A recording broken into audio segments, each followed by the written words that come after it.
This is our oldest daughter, Erin. This is Joseph, we call him Jop. This is Hark, we call him Hark. And this is my wife, Karen Wendell, or Corinne Wendell, or Wendy. He doesn't know my name yet. Or Mommy. Or Mom.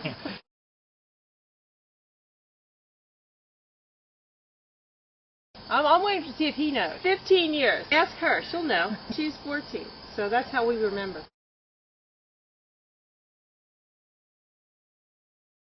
He's kind of a project in himself right now. I'm working on my kids right now. Yeah. We're trying to grow these kids.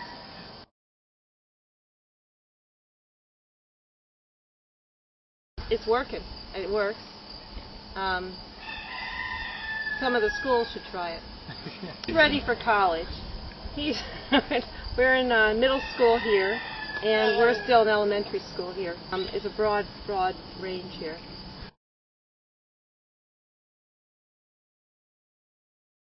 It's not like there should be anything necessary to prepare. I believe what I believe. You know, I have the Constitution locked into my head pretty solidly, and that's my platform. There are people that say you should memorize things and have speeches ready, and you know, I've just never done that. And I think it doesn't read very well when you have speech writers and other people trying to prepare you, and you have these sound bits and attacks and so on that you unleash on people in a practiced fashion. I don't like that, but that's a personal style thing, and voters have to make up their minds what they want.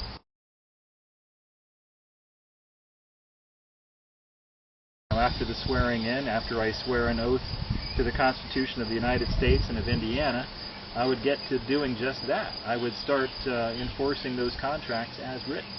And what that means is that I'd have to, you know, get in front of the lawmakers and you know, stand in front of the General Assembly, get as many people who are in office in Indiana together and tell them, guys, we've had a mandate unlike any other in Indiana history.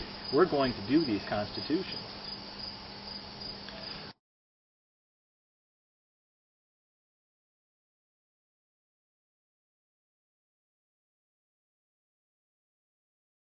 Well, we have to cut things massively for all kinds of reasons, not just because they're unconstitutional, but because economically it's just going to be necessary to do this. We just are not in the same position. We can no longer afford the parasitic drain that we've had from government. We just have to start chopping things dramatically in order to recover some of what America was all about.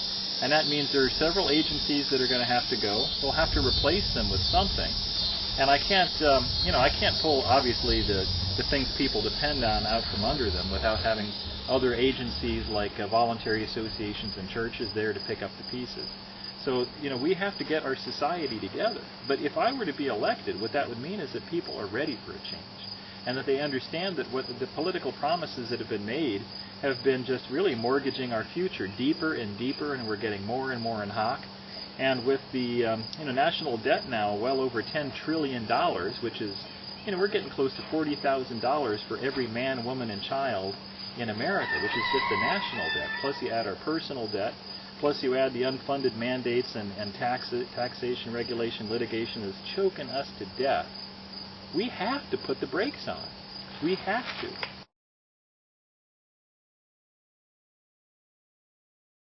Well, this is largely to foreign banks and foreign debts. This isn't even just American mortgages. You know, people have all the wrong ideas. We've believed more lies.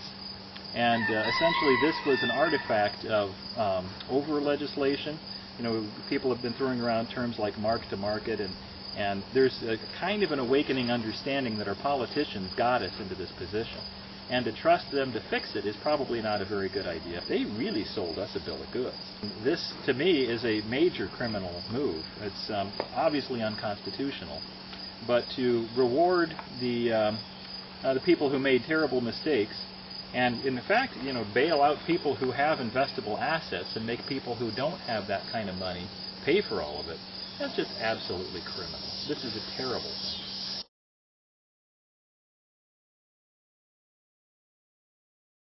I'm actually running for the job to wield the sword of state, which is a very limited role that I think I wish more Christians would take that as a responsibility to wield government power with responsibility and restraint.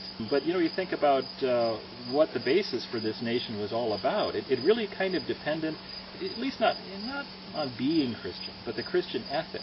The self-governing, the basic living societal ethics that was understood to be required for this constitutional design to work. I'm not going to make a big deal out of my personal faith, but I'm also not going to hide it, because it does. I want people to understand that I will act on my faith, and it's not like I separate these things out. This is my religion and this is my politics, because my politics does come out of my faith.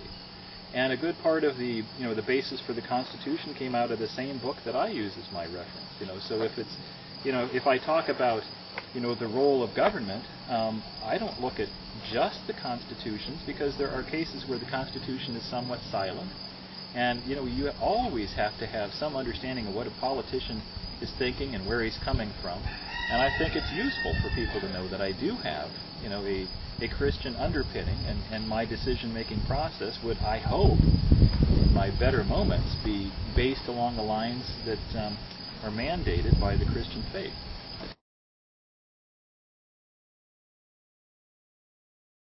Well, half would have to go as fast as we can make it possible. Spending has to be cut before the taxes, and so I can't say that I'm just going to cut taxes, because other things have to go.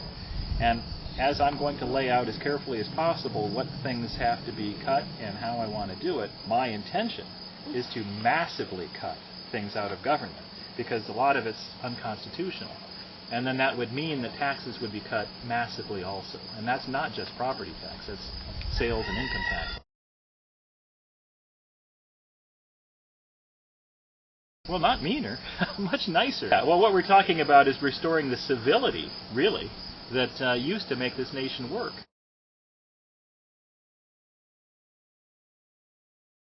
Massive simplification of taxes. So I can't say that, certain taxes would be, wiped out in so much as I'd be sort of combining things together. Sales tax should be sales tax. There is no authority in the Constitution for assigning, this is a good product, this is a bad product, this is a sin, this is not. Sales tax should be sales tax. And I would favor massively simplifying the way sales tax is levied and collected. But all of that requires massive reorganization of government as well, because we have too many compartmentalizations and ways of saying this tax money goes here and this tax money does not go there. That really isn't the way the Constitution lays out the budget. We have it way wrong in terms of our expectation of what to get out of government, because it's not been a good bargain. We're not getting what we think we're getting from government.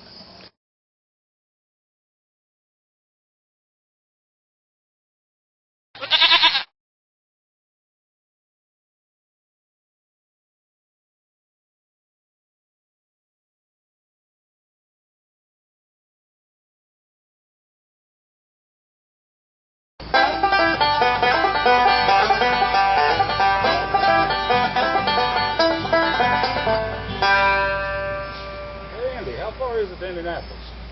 From here, about 1 million votes.